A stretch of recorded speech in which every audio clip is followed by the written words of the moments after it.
할렐루야. 오늘 또 우리 하나님 아버지께서 주시는 크신 은혜와 사랑이 넘치기를 바랍니다. 성경에 나오는 마음이라는 단어가 있는데 성경에는 이 마음의 종류가 여러 가지가 나옵니다. 이제 가장 기본적이고 대표적인 마음이 예레미야 17장 9절에 나오는데요. 우리 같이 한번 읽어보실까요? 시작. 만물보다 거짓되고 심히 부패한 것은 마음이라 누가 능히 이를 알리오마는. 아세요?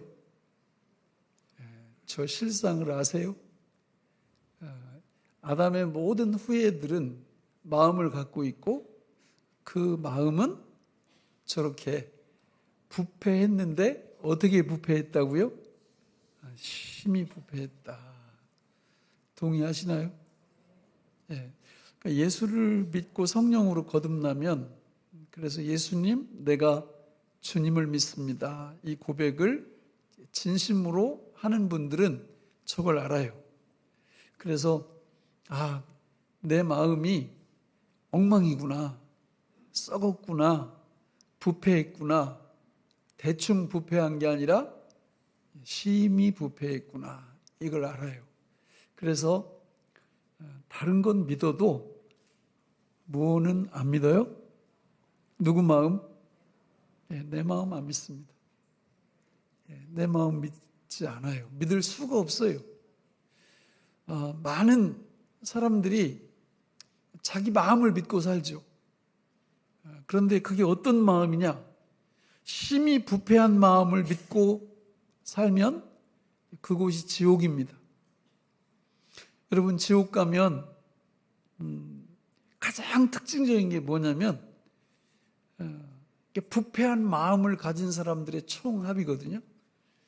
그러니까 우리가 이 세상을 지금 이렇게 볼 때, 와, 이 세상 정말 엉망이다, 뭐 이 모양이냐. 지옥 가면 이런 건 아무것도 아니에요.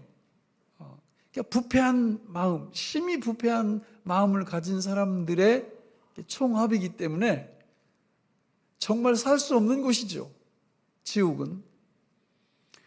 이 부패한 마음이 내뿜는 그 삶의 열매들을 보면 정말 냄새가 너무 많이 납니다. 이 부패한 마음을 따라가면요, 나타나는 특징들이 너무 많아요. 한번 척지잖아요? 그럼 이거 풀까요, 안 풀까요? 절대 안 풉니다. 중국 영화 많이 보셨죠, 옛날에? 한 가문이 이쪽 가문하고 원수 관계가 형성되면 시대가 흘러가기 전에 풀어요, 안 풀어요? 안 풀어요.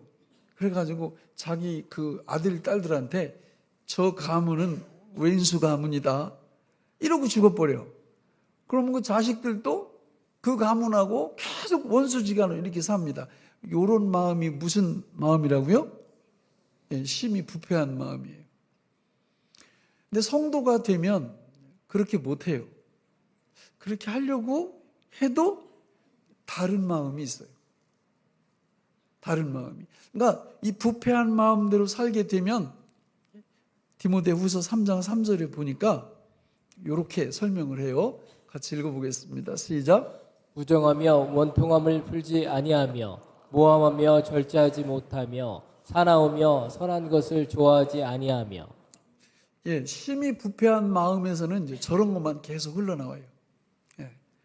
그러니까 우리가 잘 이 마음을 살펴보셔야 돼요. 어떤 분들은 교회에 잘 다니는데 오랜 동안 신앙생활을 했는데도 불구하고 그 부패한 마음 따라서 신앙생활을 하는 거예요. 그래서 교회 안에서도 갈등이 일어날 수 있어요, 없어요? 있죠. 얼마든지 일어날 수 있어요. 그러면 그 갈등을 풀어야 돼요, 더 묶어야 돼요? 풀어야 되죠. 그런데 난 됐어, 더 이상 나한테 말하지 마, 그냥 이대로 살 거야. 어떤 마음이라고요? 심히 부패한 마음. 저는 우리 교회 나오는 분들이 요 마음으로 살지 않기를 바랍니다. 성경에 보면 많은 사람들이 요 마음 따라가다가 망한 사람이 한두 명이 아니에요. 그러니까 우리가 늘 깨어 있어야 돼요. 예수를 믿지 않으면 저 마음밖에 없어요. 그러니까 심히 부패한 마음 그거 하나밖에 없다고. 그런데 예수를 믿고 성령으로 거듭나는 순간 기적이 일어납니다. 기적이. 그게 에스겔 36장 26절에 기록되어 있는데 같이 한번 읽어볼까요? 시작. 또 새 영을 너희 속에 두고 새 마음을 너희에게 주되 너희 육신에서 굳은 마음을 제거하고 부드러운 마음을 줄 것이며. 할렐루야. 성령으로 거듭나는 순간 새로운 마음이 들어오는데 그 새로운 마음은 어떤 마음이라고 그래요? 부드러운 마음이다. 마음이 부드러워지면 제일 먼저 그게 어디를 통해서 드러나요? 얼굴을 통해서 드러납니다. 마스크 쓴 분들은 잘 모르겠는데 마스크 안 쓴 분들은 그냥 딱 보면 견적이 나와. 그냥. 그러니까 이분이 심히 부패한 마음을 따라가는지 아니면 하나님이 주신 그 새 마음, 부드러운 마음대로 이렇게 살고 있는지 금방 드러납니다. 부드러운 마음으로 이렇게 사는 분들은 얼굴에 써 있어요. 부담이 안 가, 부담이. 이목구비가 배열이 좀 이렇게 자유주의로 돼 있어도 부담이 안 가. 부드러운 마음이 얼굴을 통해서 드러나기 때문에 그래요. 그러나 정말 멋있고 아름다운 사람도요, 심히 부패한 마음대로 따라 살아보세요.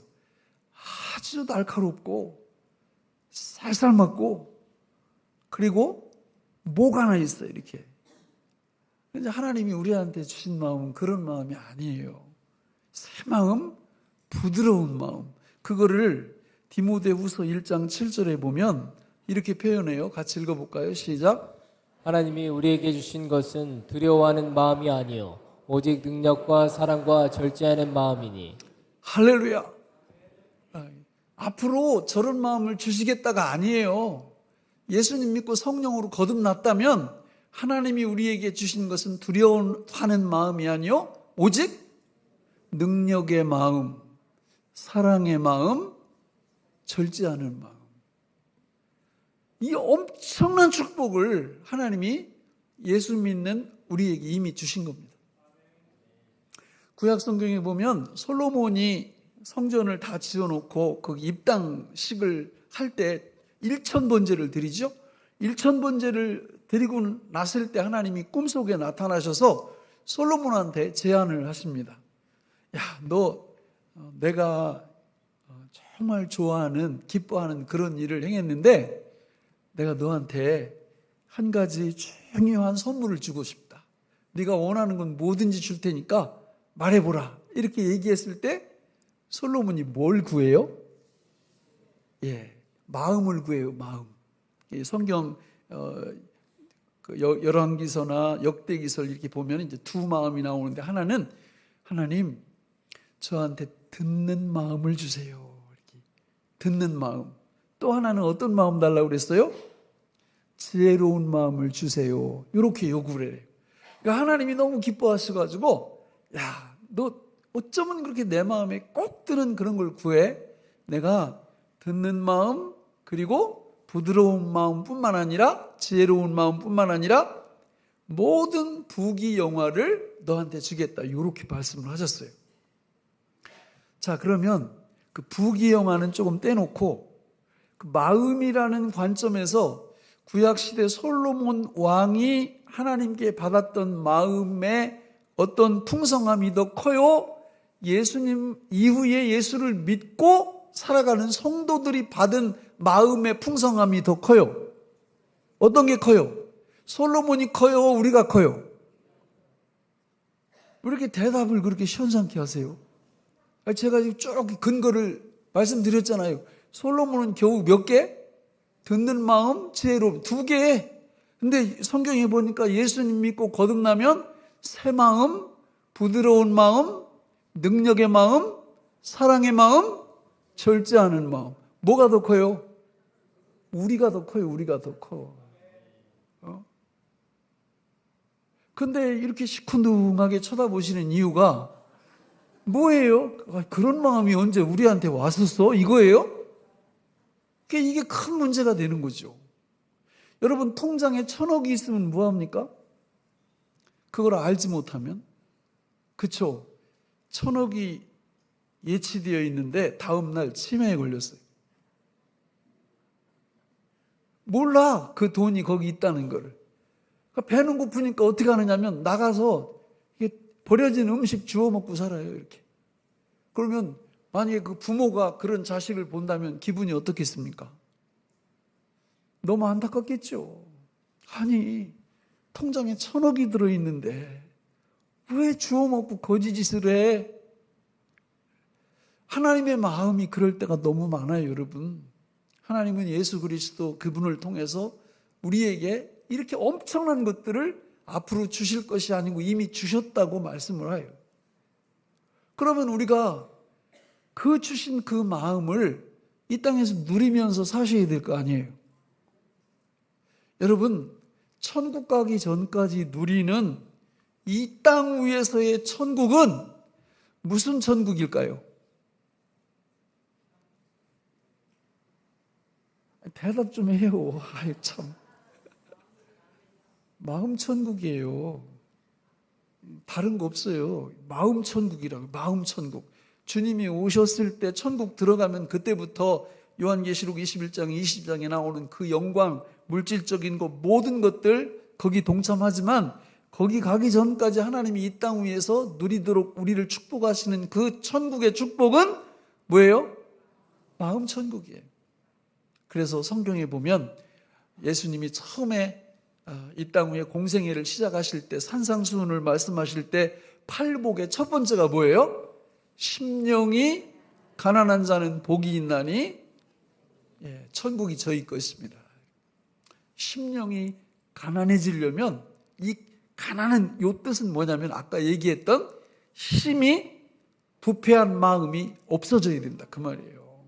요게 없어지고 하나님이 예수님을 통해서 주신 새 마음, 부드러운 마음, 능력의 마음, 사랑의 마음, 절제하는 마음, 요걸로 꽉 채워진 요 마음을 가난한 마음이라 이렇게 말하는 거예요. 그 마음을 늘 삶 속에서 활용할 수만 있다면 천국이죠. 천국이죠. 이런 복을 받으시길 바랍니다. 자, 그런데 성경에서 말씀하시는 이 중요한 마음이 오늘 주제와 관련돼서 나오는데 전도서 3장 11절입니다. 우리 같이 한번 읽어볼까요? 시작. 하나님이 모든 것을 지으시되 때를 따라 아름답게 하셨고 또 사람들에게는 영혼을 사모하는 마음을 주셨느니라. 그러나 하나님이 하시는 일에 시종을 사람으로 측량할 수 없게 하셨도다. 아멘. 하나님이 우리한테 주신 정말 최고의 마음이 있어요. 어떤 마음이에요? 영원을 사모하는 마음. 영원을 영생으로 바꿀 수 있어요. 영생을 사모하는 마음. 천국으로 바꿀 수 있어요. 천국을 사모하는 마음. 이 마음을 주셨다는 거예요. 여러분, 영생 그러면, 영원 그러면 듣기만 해도 가슴이 뛰지 않나요? 요즘 정말 이렇게 제가 한 100명 정도 이렇게 목회할 때 그때로 이렇게 돌아가고 싶다는 생각이 너무 많이 들어요. 이유 중 하나가 뭐냐면, 아니, 자꾸 아픈 분들이 주변에서 너무 많이 이렇게 생기는 거예요. 또 세상 떠나는 분들이 너무 많이 생기는 거예요. 그 교인 수가 한 100명 정도 되면요, 1년에 한 번 정도 이렇게 상을 치를까 말까 해요. 근데 이게 교회가 커지니까 그냥 수시로 세상을 떠나요. 성도님들이. 그러고 그 대상이 내가 또 될 수도 있고. 그러니까 이게 할 수만 있으면 내 주변에서 아픈 것 좀 안 봤으면 좋겠어요. 또 세상 떠나는 그 모습도 안 봤으면 좋겠어요. 근데 그게 내 마음대로 됩니까? 방법이 없잖아요. 이런 것들을 자꾸 접하면 접할수록 무슨 소망이 자꾸 생기는 거예요? 영원, 영생, 천국을 사모하는 마음이 자꾸 생기는 거예요. 빨리 가고 싶다. 이 땅 위에 있는 질병과 죽음으로부터 빨리 벗어나고 싶다. 이런 생각이 들어요. 예? 여러분, 이런 마음을 누가 주셨다고요? 하나님이 주셨어요. 영혼을 사모하는 마음, 영혼을 사모하는 마음. 여러분, 이 영생은 성경에 너무 많이 나와요. 약 50번 이상이 나오는데 구약에 4번 나오고 나머지는 신약 성경에 다 나오는데 특별히 요한복음에만 19번이 나와요. 영생이라는 말씀이 그게 너무 소중한 거죠. 그러면 여러분, 하나님이 주신 이 영생은 우리가 천국 가서 그때부터 누리는 걸까요? 아니면 이 땅 위에서부터 누리는 걸까요? 이 땅 위에서부터 누리는 거예요. 그러면 이 영생을 누리는 사람하고 누리지 않는 사람하고 어떤 차이가 날까요? 하늘과 땅 차이가 납니다. 이 영생을 누리면 믿음 생활하다가 도중에 탈락할까요? 안 할까요? 안 합니다. 우리의 자녀들이 부모 슬하에서 교회 잘 나오다가 졸업하면서 떠나가는 핵심 이유가 뭐냐면 뭘 경험하지 못했기 때문에 그래요? 영생을 삶 속에서 누리지 못했기 때문에 재미가 없는 거예요. 재미가. 어른들도 마찬가지예요. 나는 진짜 많이 봤거든요. 어른들이 3년, 5년, 어떤 분은 몇십 년 나오다가 예수 안 믿겠대. 왜? 영생이 뭔지 몰라요. 영생을 실제로 누린 적이 없어요. 그러니까 재미가 없는 거예요. 그러나 영생을 경험하기 시작하면 이게 확 바뀝니다. 이런 복을 받으시기 바랍니다. 여러분, 영생에 대한 성경에 맨 처음 나오는 게 아담과 하와가 선악과를 따먹은 직후에 하나님이 하시는 말씀 속에서 영생이 나옵니다. 우리 같이 한번 읽어볼까요? 창세기 3장 22절 시작. 여호와 하나님이 이르시되 보라 이 사람이 선악을 아는 일에 우리 중 하나같이 되었으니 그가 그의 손을 들어 생명나무 열매도 따먹고 영생할까 하노라 하시고. 아멘.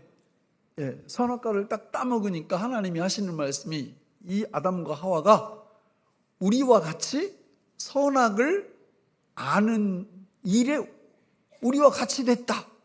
그러니까 추방시켜야 된다. 이 말씀이에요. 그러니까 지금도 여러분, 영생을 누리지 못하는 사람들의 뚜렷한 특징이 뭐냐면 그냥 늘 먹고 하는 일이 뭐예요? 선악 분별사, 선악 감별사, 그 일을 하는 거예요. 그러니까 영생을 진짜 누리면요, 선악 판단을 거의 안 합니다. 왜냐하면 이거 잘못하면요, 자기가 뒤집어 엎어야 돼. 내가 이거 옳은 거야 이렇게 얘기했는데 한 1년 지나봤더니 아니야 그게. 그러니까 내가 막 핏대를 노리면서 이렇게 하면 안 되지 막 얘기를 했는데 한 1년 지났더니 그렇게 해도 되네. 이런 게 비일비재예요. 그래서 여러분, 영생을 누리는 사람은요, 선악 감별을 웬만해서 잘 안 합니다. 성경에서 분명히 이거 선이야 이거 악이야 이런 건 얘기해요. 예를 들어서 7계명 그러면 간음하지 말라 그랬잖아요. 간음하면 돼요, 안 돼요? 그건 말해도 돼요. 왜냐하면 하나님의 기준이니까. 그런데 그런 거 말고 자기가 이렇게 딱 볼 때 이게 옳은 것 같아. 그래서 막 옳다고 얘기를 했는데 나중에 한 1년 지나 가보니까 아니야.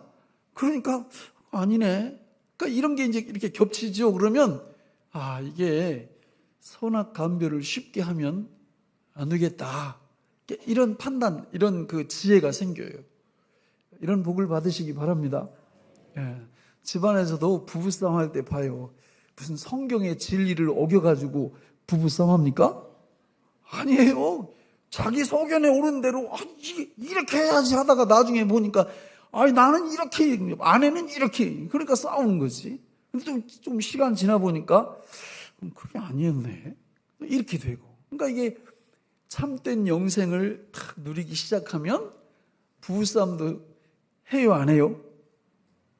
해요. 그런데 횟수가 적어. 그리고 해도 잘해. 창조적으로 한다고, 부부싸움을. 또 교회 안에도요, 정말 이 영생을 누리기 시작하면 교회 안에도 왜 싸워요, 사람들이? 옳으냐 그르냐 이거 가지고 싸우지. 근데 그건 참 이게 수준 낮은 거예요. 여러분, 영생을 누리면요, 옳으냐 그르냐 이거 갖고 싸움 안 해요. 그냥 저 사람이 막 옳다고 하면 그래 네 말이 맞아, 그리고 속으로 가만히 있고. 근데 바보 같잖아요. 아니에요. 바보가 아니라 영생을 누리는 사람들의 여유예요. 여유. 능력이에요. 능력이에요. 이렇게 못해서 탈이 나는 거예요. 이렇게 못해서. 이게 영생이 너무 좋으니까 성경에 보면 사람들이 예수님께 자꾸 물어봐요. 영생이 뭐냐고 이렇게 물어봐요. 그리고 이 영생이 너무 좋은데 영생을 부정하는 사람들이 있는데 이거는 자기를 속이는 거예요. 로마서 2장 14절로 15절에 보면 우리 같이 한번 읽어볼까요? 시작. 율법 없는 이방인이 본성으로 율법의 일을 행할 때에는 이 사람은 율법이 없어도 자기가 자기에게 율법이 되나니 이런 이들은 그 양심이 증거가 되어 그 생각들이 서로 혹은 고발하며 혹은 변명하여 그 마음에 새긴 율법의 행위를 나타내느니라. 아멘. 여러분, 영생, 영혼을 사모하는 마음은 누구한테 다 주셨는데 불신자들은 그거를 막 거부하고 부정하고 아니라고 얘기하고 이렇게 얘기합니다. 이 땅에서는 그게 가능해요. 여기 교회 옆에 제가 늘 이렇게 전도하시던 분이 계셨는데 옛날에 소천이 아니라 이렇게 세상을 떠나셨어요. 그런데 이분이 어느 날 갑자기 나한테 그러는 거예요. 목사님, 천국이 어디 있어요? 영생이 어디 있어요? 이러는 거예요. 있어요. 있다고요. 그러니까 이분이 없대. 그러니까 근거가 뭐냐 그러니까 자기가 얼마 전에 대수술을 받았는데 전신 마취를 했대요. 그러니까 전신 마취를 했으면 천국이 보여야 될 거 아니냐. 이렇게 얘기를 하는 거예요. 그래서 나도 가만히 생각해 보니까 일리가 있더라고. 그런데 일리는 있지만 진리는 아니야. 그렇잖아요. 그러니까 그분은 양심이 요청하는 영생에 대한 부정을 거기에서 찾고 있는 거예요. 이 땅에서는 그런 게 통해요. 그러니까 내가 이렇게 해보니까 영생 없다고 이렇게 주장하는 게 통하는데 심판 자리 앞에 가서는 누가 그 생각을 다 뒤집어 버려요? 자기 양심이 여기 써 있잖아요. 자기 양심이 그거를 뒤집어요. 다른 사람이 너 잘못했어 이렇게 하는 게 아니라 자기 속에서 이 땅에서부터 막 손가락질하던 그 양심이 그때는 부정할 수 없는 능력으로 너는 죄인이야. 이렇게 지적을 한다 그 말이죠. 그러므로 우리는 영생이 뭔지 아셔야 돼요. 실제로 성경에 보면 영생을 많은 사람들이 물어봐요. 마태복음 19장 16절에 보면 또 누가복음 10장 25절에 보면 같이 읽어볼까요? 이어서 시작. 어떤 사람이 주께 와서 이르되 선생님이여 내가 무슨 선한 일을 하여야 영생을 얻으리이까. 어떤 율법 교사가 일어나 예수를 시험하여 이르되 선생님 내가 무엇을 하여야 영생을 얻으리이까. 아멘. 예수님이 이 땅에 딱 계실 때 그 당시 유대인들한테 영생의 해법을 말씀해 주세요. 어떻게 영생을 얻을 수 있습니까? 이렇게 질문을 하니까 유대인들한테 그거 다 알잖아 너네들. 십계명 지켜. 그러면 영생 얻어. 이랬더니 하나같이 뭐라고 얘기해요? 그 십계명은 우리가 어렸을 때부터 다 지켰습니다. 이렇게 말을 하는 거예요. 그러니까 예수님이 하나 빠진 게 있어.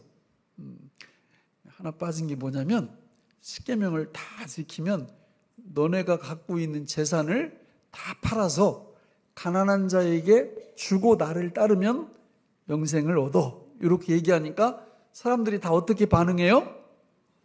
근심하며 다 떠나갑니다. 실격. 영생 못 얻어요, 그 사람들. 그럼 어떻게 영생을 얻는 거예요? 가면 안 되는 거예요. 예수님, 제가 할 수 없는 거네요, 이거. 그럼 다른 방법 없을까요? 그러면 얘기해 주셨을 거예요.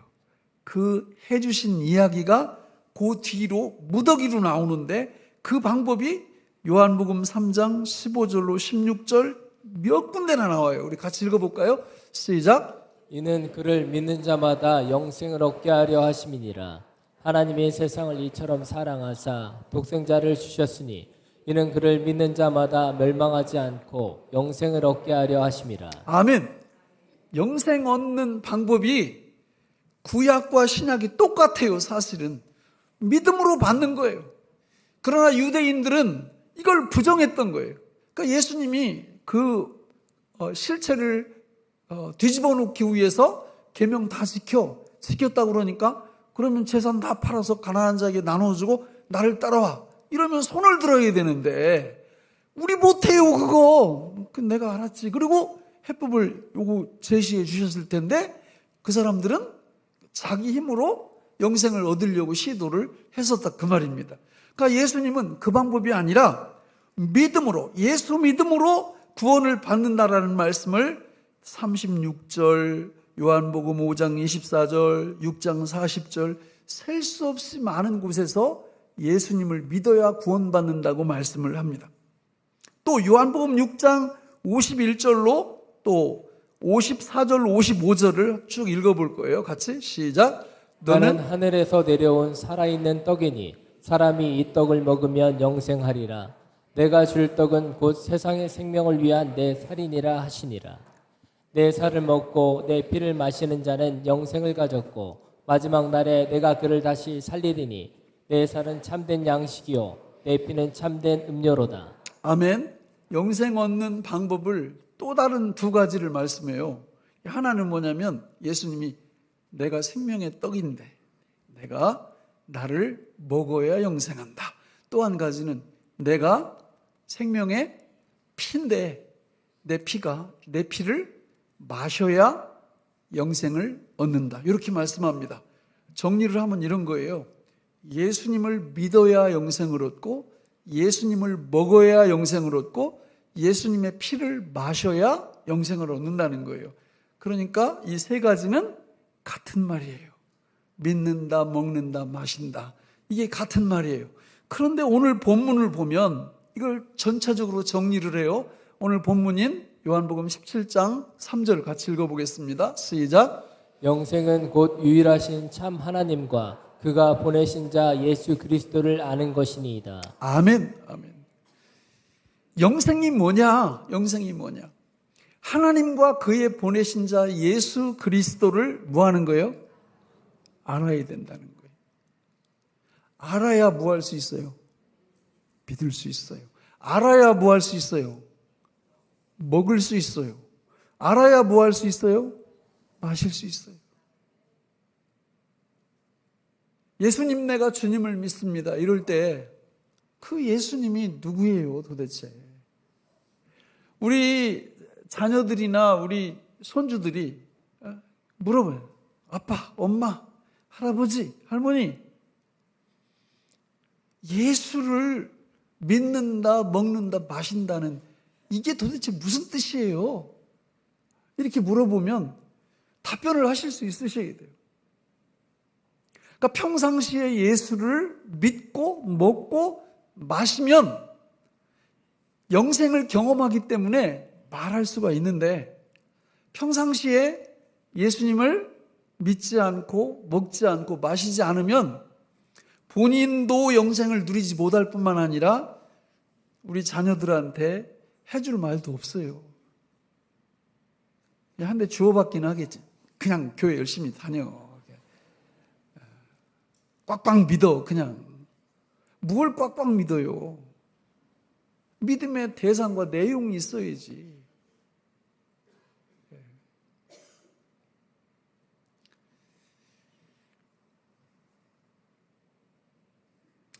그래서 제가 표를 만들었어요. 지난주에 말씀드렸던 24구절 중에서 그 핵심, 그 24구절이 너무 중요한 거죠. 그런데 그 중에서 하나님이 누구신가, 예수님이 누구신가, 예수님이 무엇을 하셨고 하고 계시고 하실 건가, 어디서, 이런 걸 아셔야 돼요. 이런 걸 아셔야 돼요. 하나님이 누구세요? 삼위일체세요. 삼위일체. 하나님은 성부 하나님, 성자 하나님, 성령 하나님으로 존재하세요. 그 하나님은 하시는 일이 있으세요. 사역이.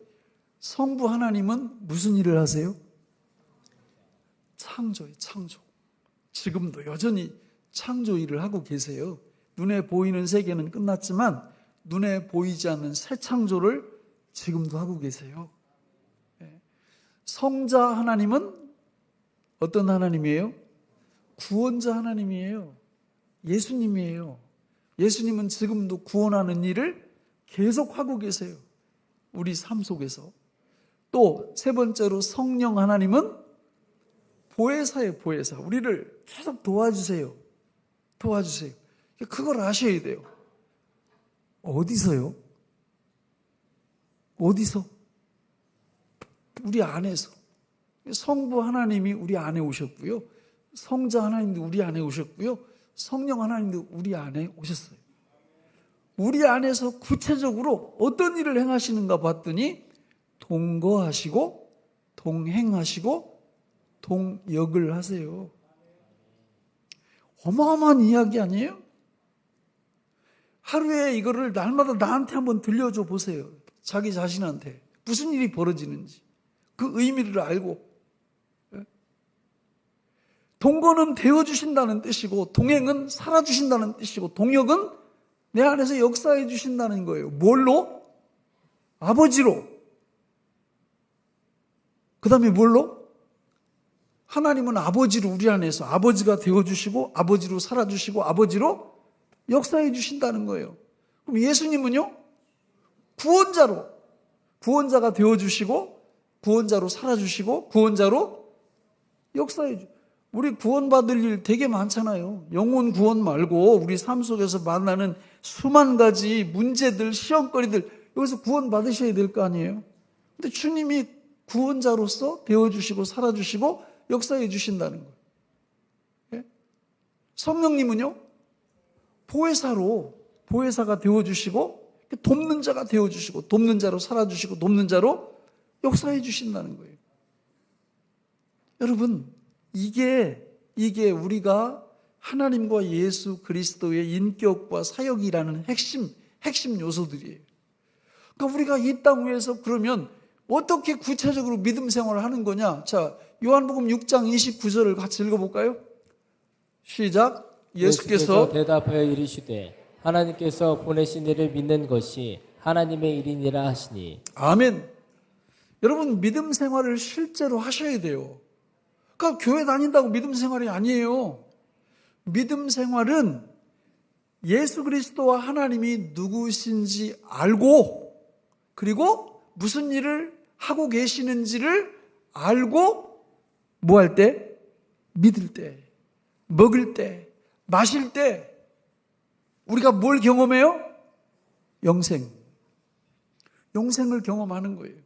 만약에 이 믿음 생활을 안 한다 그러면 그냥 다니는 거예요. 그냥 교회 습관 따라 별로 영생의 이 축복을 누리지 못해요. 구체적으로 이 영생을 축복을 누리는 방법은 바로 여기 관련된 예수님과 관련된 이 말씀을 암송하고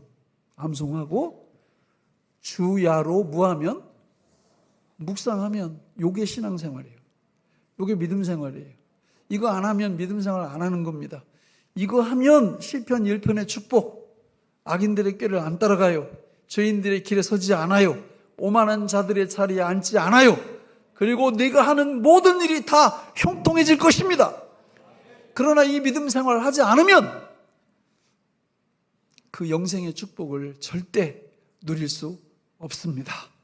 기도하겠습니다. 하나님 아버지, 오늘 우리에게 주신 이 말씀이 생명의 양식이 되게 하여 주옵소서. 예수님 이름으로 기도합니다. 아멘.